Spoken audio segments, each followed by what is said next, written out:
Hey guys, normally you would see me making political commentary videos, but this video is going to be an exception. This video, in honor of Veterans Day, is going to be talking about the story of one man. One man who honestly I have the honor and privilege to have met, to have talked to have listened, and to have spent time with. His name is Frank Beck. He is 93 years old and has served in the United States Navy during the Second World War, eventually, even going so far to eventually transferring into the United States Army. This is an extraordinary man. And he's told me so many stories about his time during the Second World War, prior to that, and even a little bit of his time as a civilian before re-enlisting into the United States Navy and eventually transferring into the US Army. So I thought, considering the stories that he has so far told me, why not make a video and tell his stories to the rest of you guys? So I talked to Frank Beck and his daughter Norma over writing down these notes all about his stories and presenting them to you guys on television. Or not television, on YouTube or BitChute. And they agreed.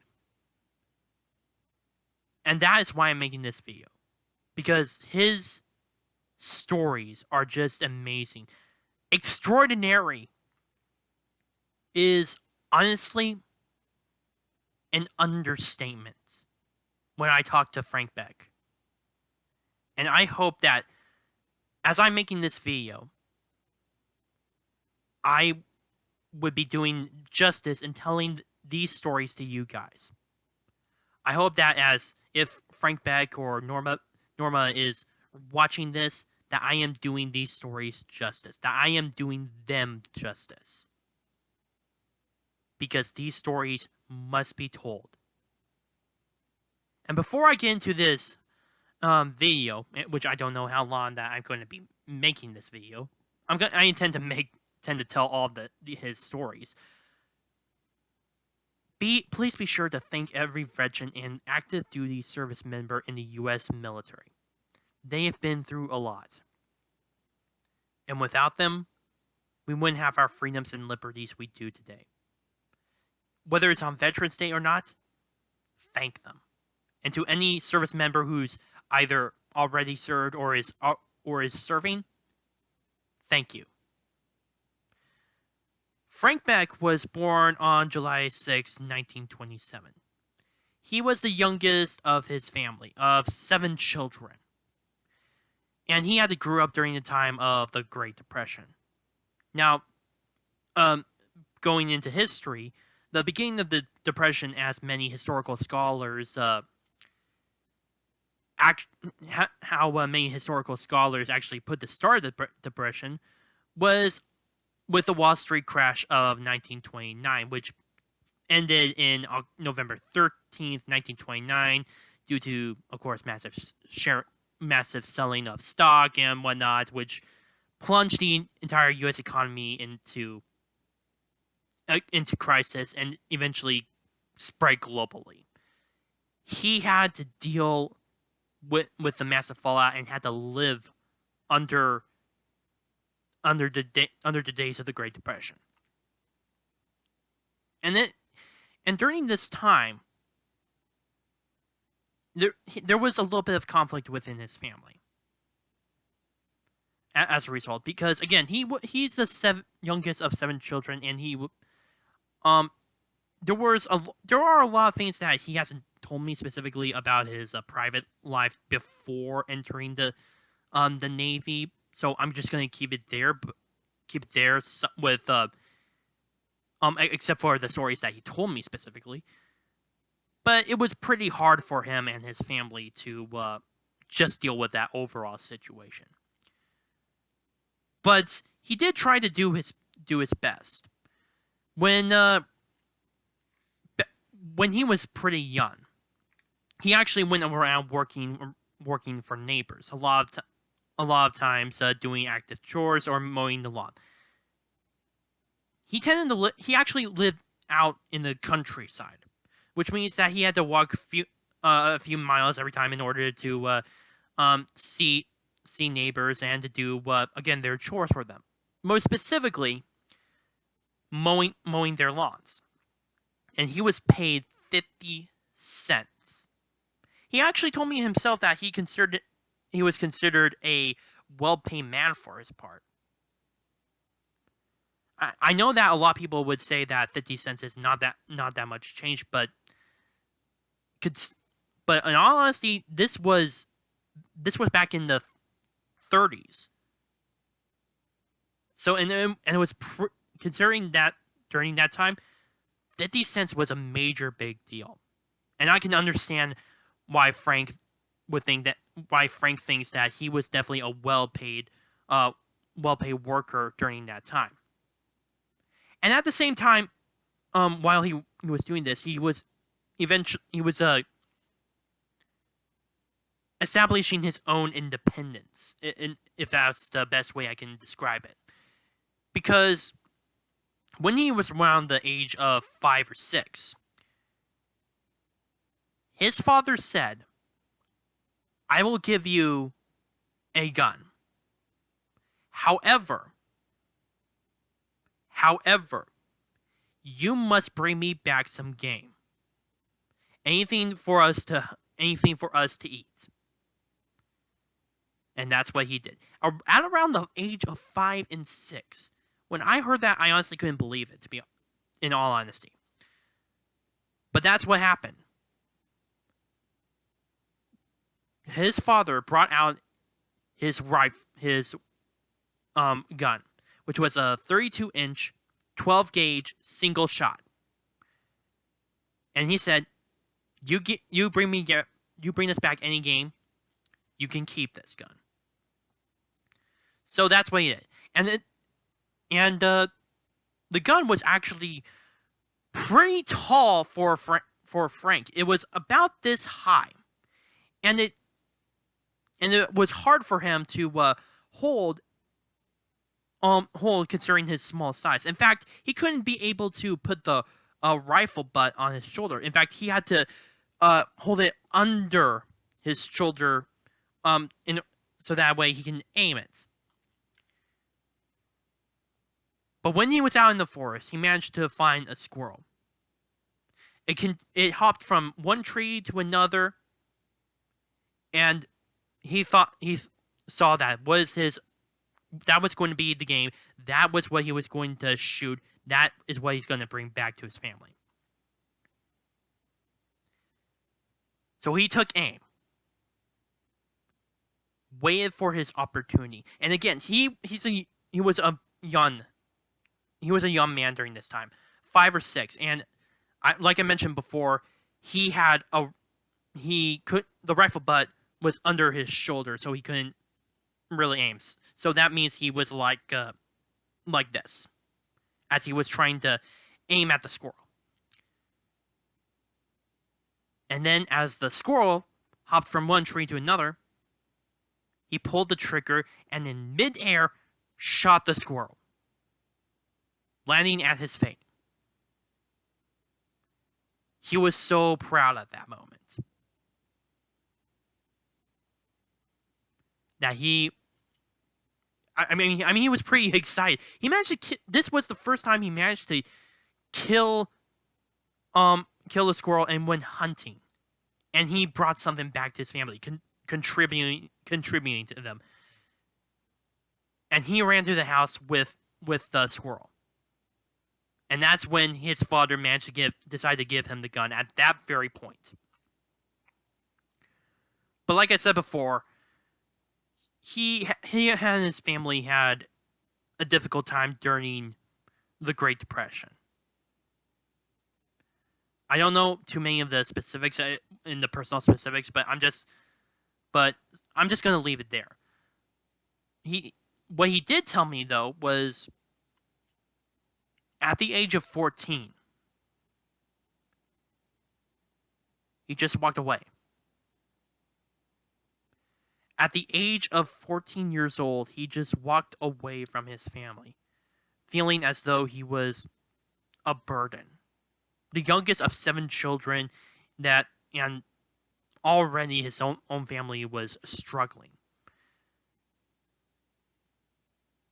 And he decided to make it off on his own.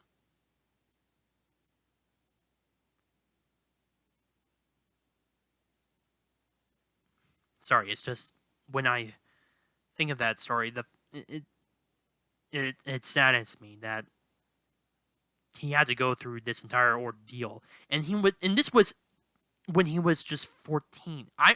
In comparison, I was just in middle school. That's all I had to deal with. That's that's all I had to worry about, to be honest with you. But he just decided to walk off and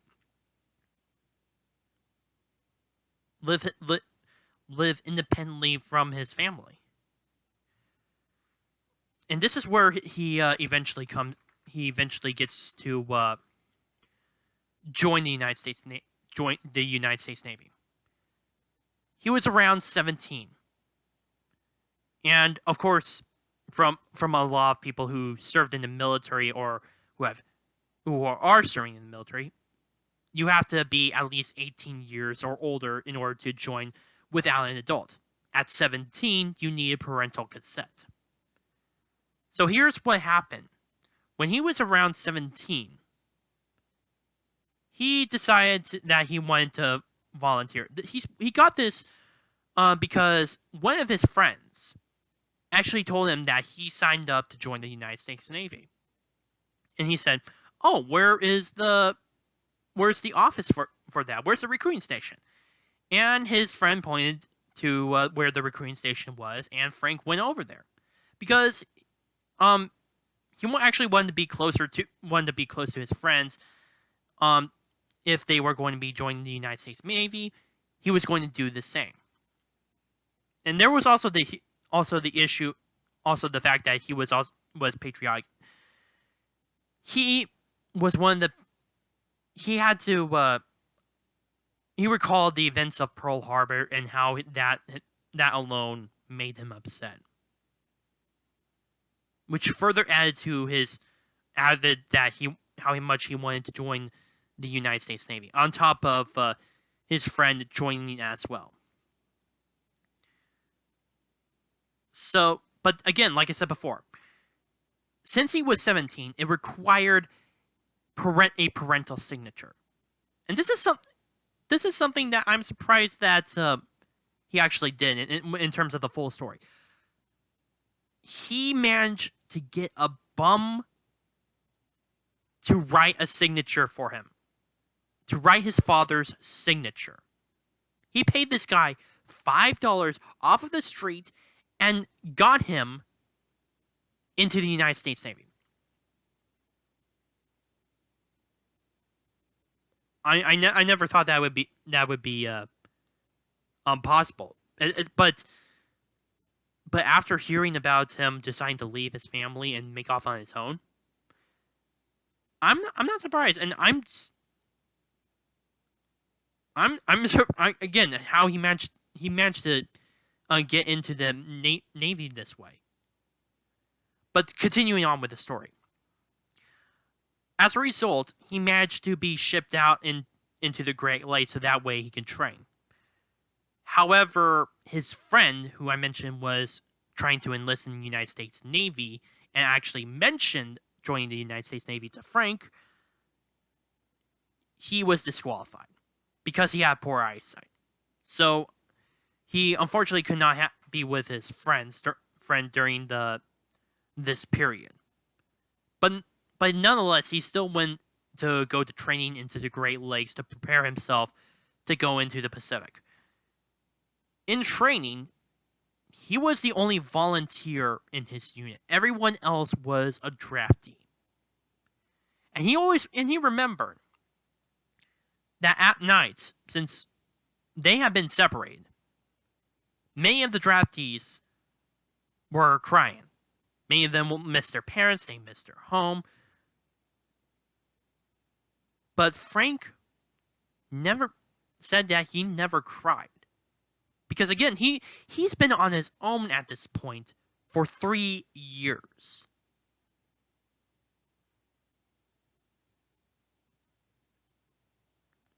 And as he was going through training, going through naval training, he discovered something, which kind of helped him during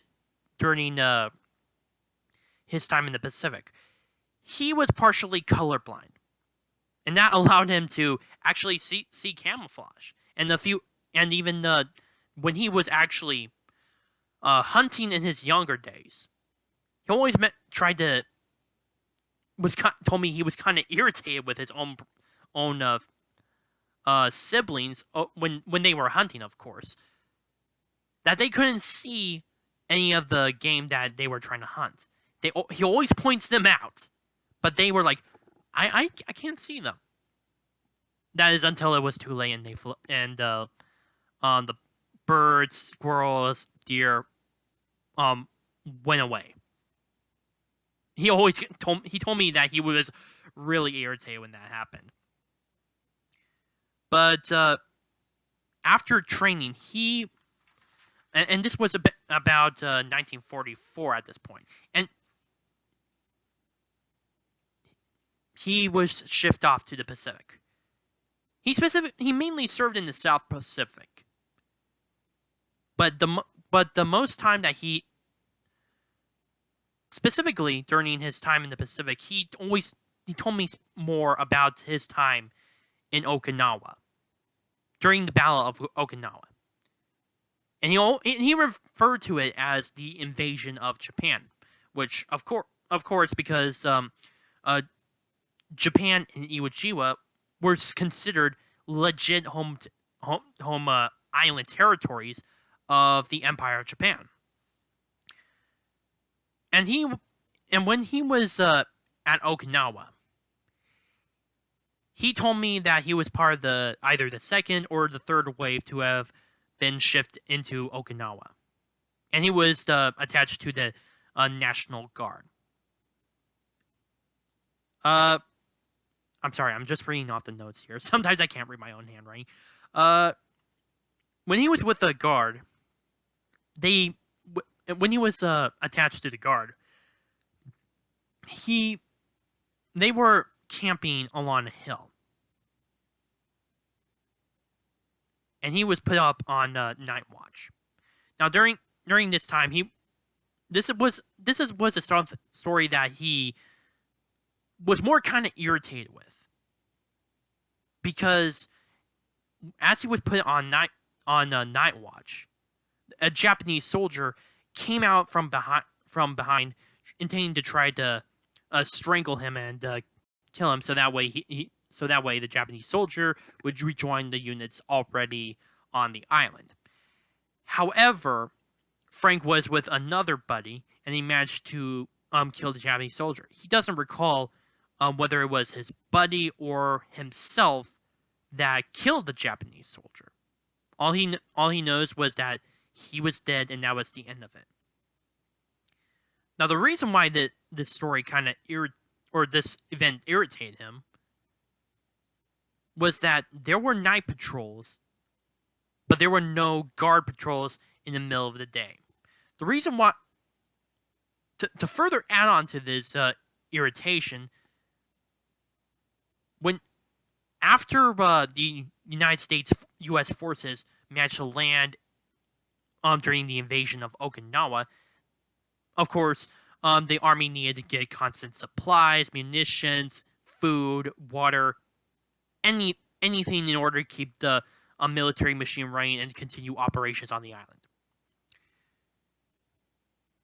Since there were no patrols out in the morning or in the day, Japanese soldiers were known to sneak past the enemy lines just so that they can get the supply rations and the water. He mentioned that the ration piles that managed to come into shore were so big that they were at least 2, maybe even 3 houses big if you were to pile up all pile up the ration piles. And of course, the Japanese after they managed to get supplies at night, they would eventually return to their units. That again, that was what irritated him because without having daily patrols, not just at night but also in the day, this just only showed the problem of the Japanese intentionally stealing their rations and supplies, and of course could have prevented the entire situation that Frank was in the first place.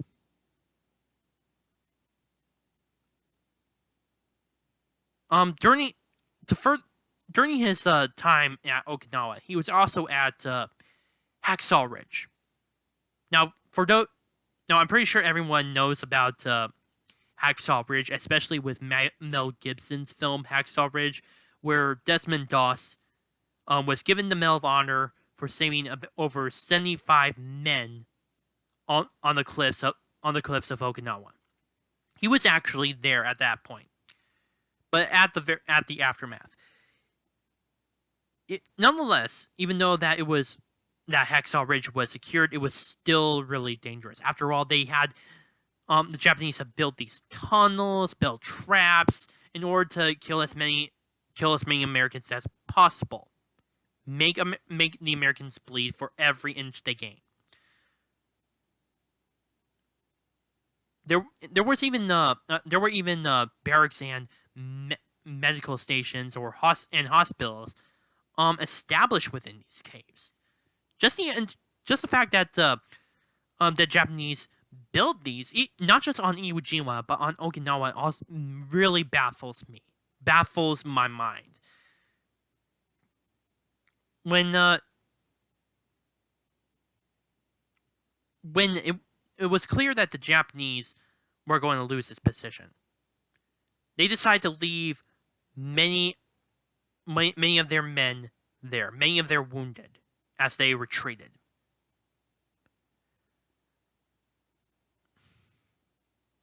When U.S. forces came in there, they had to clear out the caves using many things: bombs, explosives, napalm, and with a lot of the wounded there, they either burned or suffocated from a lack of oxygen. He actually went into one of those tunnels and actually saw the bodies there.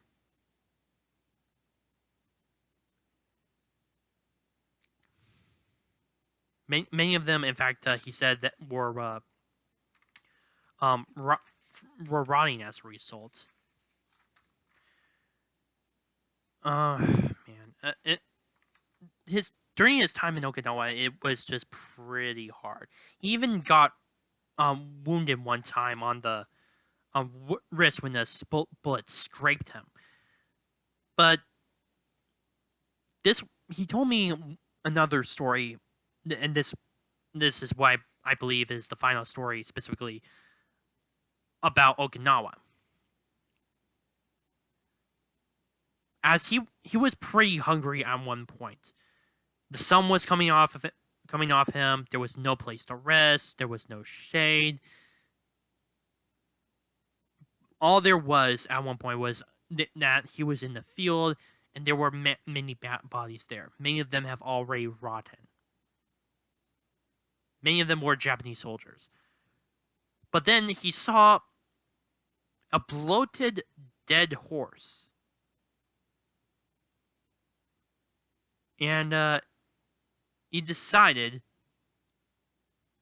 to sit down on the horse and finally eat. When he told me this story, he specifically said that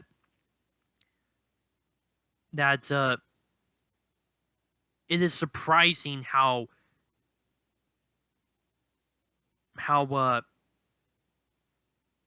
monstrous humanity can be. Not in his That's not his words, but he definitely um got the message through, because he it just became something that he had to get used to. He was on he remained on Okinawa until around May. And when he was on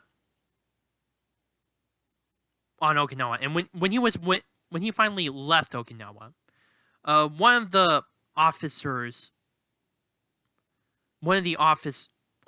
decided to call upon Frank Beck and said, "Hey, we're deciding to do a diver school, and we think that you may be a good fit." Sorry.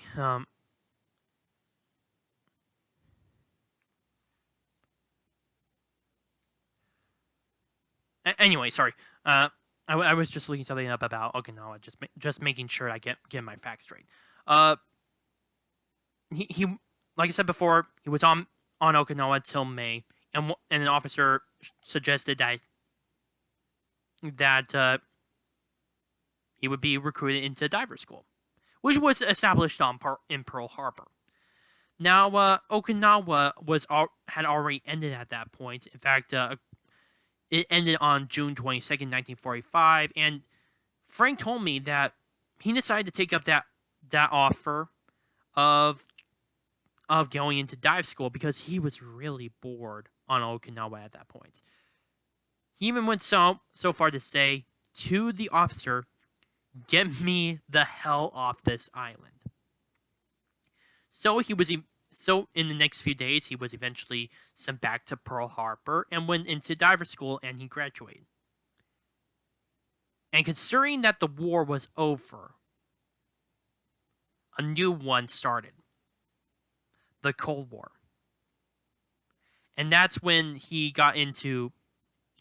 He was eventually sent to Bikini Atoll to take part in Operation Crossroads.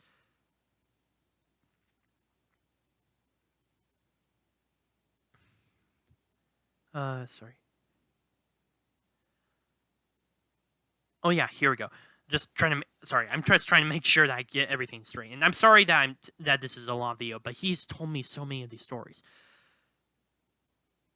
He was sent to Bikini Atoll as a result, in order to test atomic warfare. At this point, it was a pretty new concept. In fact, it was only used specifically in war, and even since then, on Hiroshima and Nagasaki. However, in terms of testing, the only test before 1946 and before the Bikini Atoll test was actually the Trinity bomb set off in New Mexico. Before it was eventually used again on Hiroshima and Nagasaki. But this opened up a new field of warfare that the United States wanted to test and get a step ahead of the Soviet Union. That's where Frank Beck comes into play with Operation Crossroads. Because he was given the duty, since he was a diver, there were three subs that were staggered at the top, depending on the depth. In fact, he saw so many ships during that he was honestly astounded. He saw one ship, the Prince Eugen, which was a German cruiser that served alongside the Bismarck, and he thought that was the most beautiful ship he has ever seen. Unfortunately, though, it was going to be used in atomic testing. So when the time came to detonate atom bomb Baker, the personnel was told that everything was fine. They were 13 to 15 miles away from the blast point, meaning it would be over the horizon. Once the blast occurred, it would just be something that you would see from the horizon, and it will not affect you whatsoever. Mm. So when, in fact, just in case, he was told that he was to look away or to put on goggles if he had any, just for the explosion itself. So he turned his back on the explosion. Once the time came, Baker detonated. There was no I'm sorry. Despite unlike belief, considering that Baker was an explosion that occurred under the water, a nuclear explosion that occurred under the water, he heard no explosion. However, in his ears, the air pressure definitely went up heavily. As a matter of fact, he went so far as to say that it sounded like 1,000 Niagara Falls. No explosion, just water being lifted up in the air, coming down, sounding like Niagara Falls 1,000 times. That's when he looked back and he realized that the government that he was lied to. He wasn't 13 to 15 miles away. He was at least 5 to 7 miles away from the blast point. That's when he knew that he was lied to. Because it was a lot closer. After the explosion, he was sent in to see the destruction. Many of the ships were destroyed beyond repair. In fact, in one case, he actually mentioned that a Japanese cruiser was, I believe he said, blown off to the side. He said specifically that this was probably the dirtiest bomb that the U.S. detonated because it was set off at the bottom of the lagoon. In fact, he recalled that the coral turned into dust. And while he was surveying the damage as he was diving. But during that time when he was surveying the damage, he was given a lot of radiation. And he tells me every 6 months he has to go into the VA to check up on radiation. Even going so far as to use liquid nitrogen to freeze blisters upon his head. But that's not the end of his story. Like I said before, there's a lot to unpack here. Not just with World War II, not just with Operation Crossroads, a Cold War, but the Chinese Civil War. He actually actually went around a lot. In 1949, he was in the Marshall Islands for a little bit, then into Guam, and then China. He was on the USS Hector at this point, and he was basically sent to repair many ships. And he was stationed for a little bit in the city of Qingdao, Qingdao, in the Shandong province, Shandang. And as he was stationed there, he was told by the officers that he was required to return to nightfall to bases whenever they were on leave. The reason why was because in the north side of Qingdao, the U.S. had to establish an airfield, which was being operated by Marine personnel. But while it was used during the day, everything was tied up at night to prevent anyone from stealing, whether it's the Chinese nationalists or the Chinese communists. And the communists often came out at night to see their families.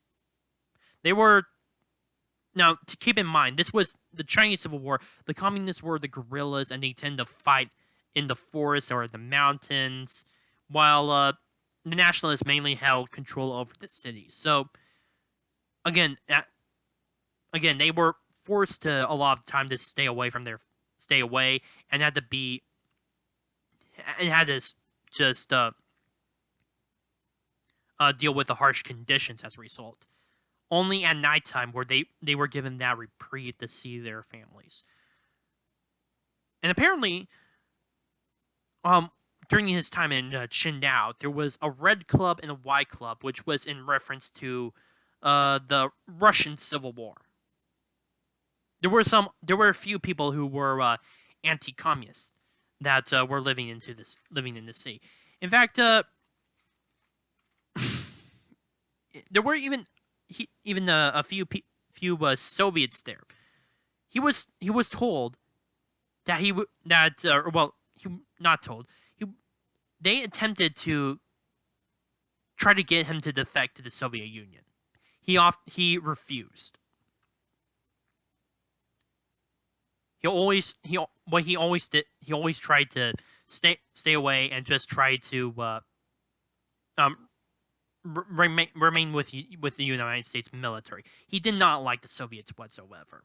He hated communism, but he did manage to talk to another person who was living in Qingdao, and his story is also pretty amazing. Although, to be fair, I don't know too much about this guy.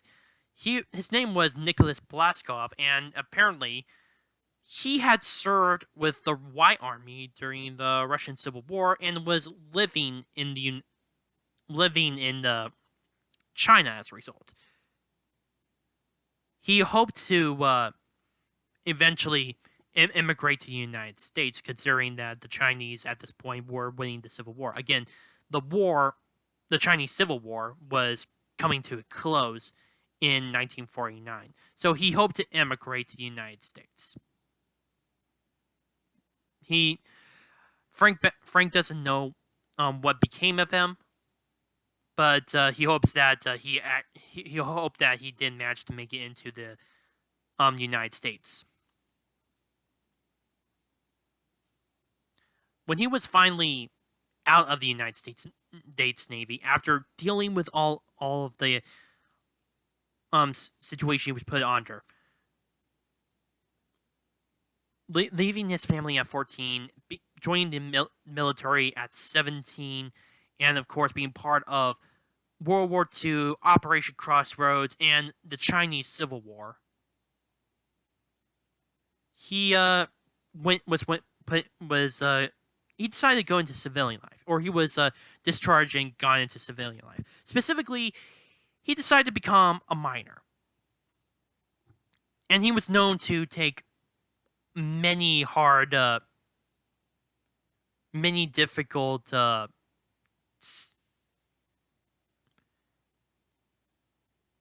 he managed to volunteer for a lot of dangerous situations.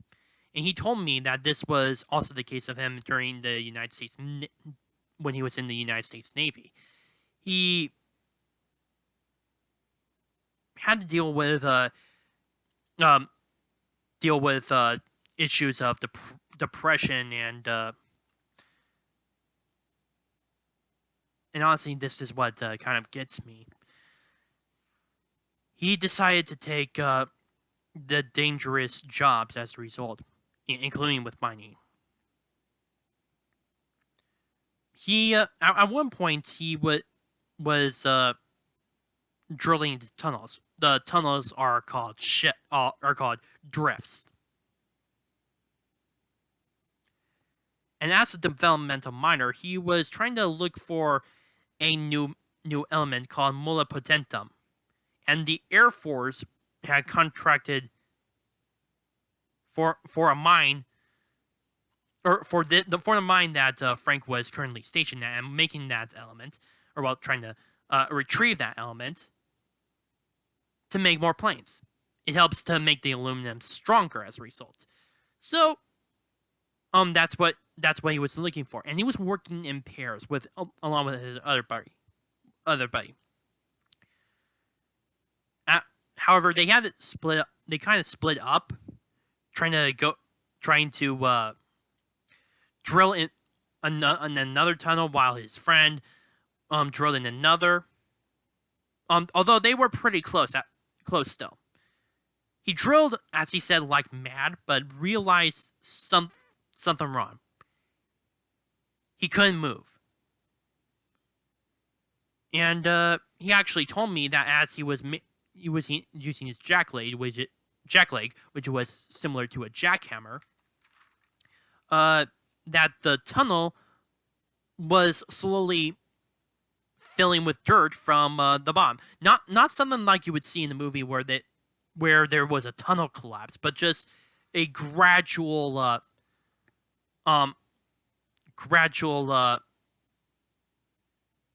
gradually the dirt fell from the top, and it seemed as though it was quicksand. And he screamed for his partner, but he could, but it was apparently very loud. At this point, his partner was still working with a jackleg trying to dig through the tunnel. He did not know how long he spent down there. What he didn't know was that his friend managed to save him. He even did not know during how he managed to get out, how his friend managed to finally get out, or how he saw that something was wrong. But nonetheless, he managed to find his partner and pull Frank back out to safety.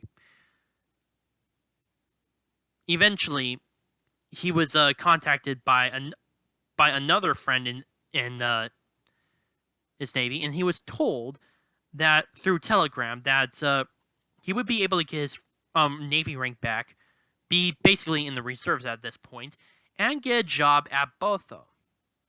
Basically, he would be categorizing plane parts and maintenance, just to make sure they were in working order. And he decided to take that job. Eventually, he would go on to a whole lot of other things. He eventually went on to go back to Guam. And this was about 20 years after the war, so it's about in the mid-60s. Frank was stationed on Guam, and apparently there was a Japanese soldier who was still hiding out there 20 years after the war. The soldier was pretty well known within the area, but he couldn't be convinced to surrender. It was only until a little later that the United States managed to find his officer and put him in a helicopter, and to tell him that the war is over and he can come out now to surrender. That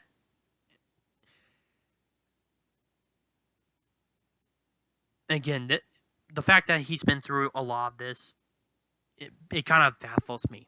Eventually, he went on to serve and to went on to transfer from the United States Navy into the United States Army, and was eventually discharged at this point.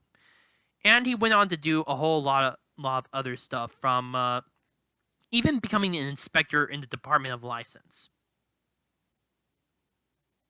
Honestly, I'm glad that I've met such an awesome man. He has had so many stories that, in honesty, it's making this video being very long. I mean, 45, almost 45 minutes. Wow, that's a whole lot of stories that he loves to tell me. But I'm just glad to have met this guy, and I'm honored that he allowed me to show you all of his stories. He even gave me a few things from his olden days, like right here,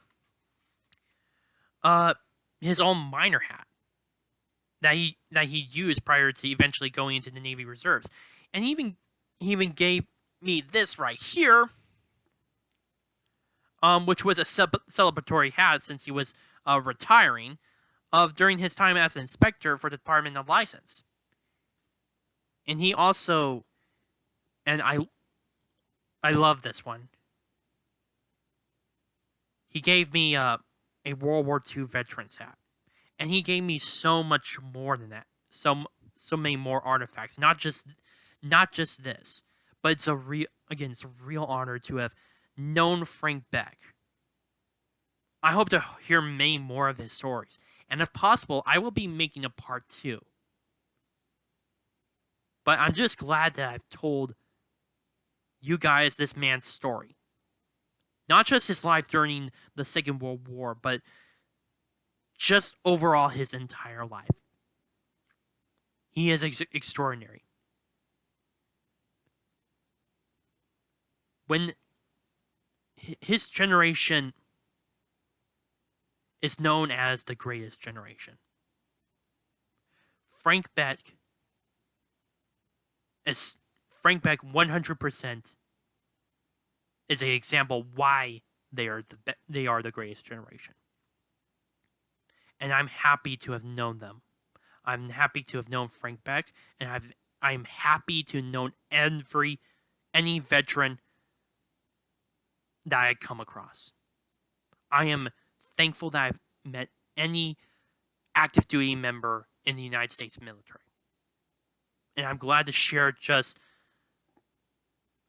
as many stories as possible. I'm glad to show you guys Frank Beck's life and his time in the military.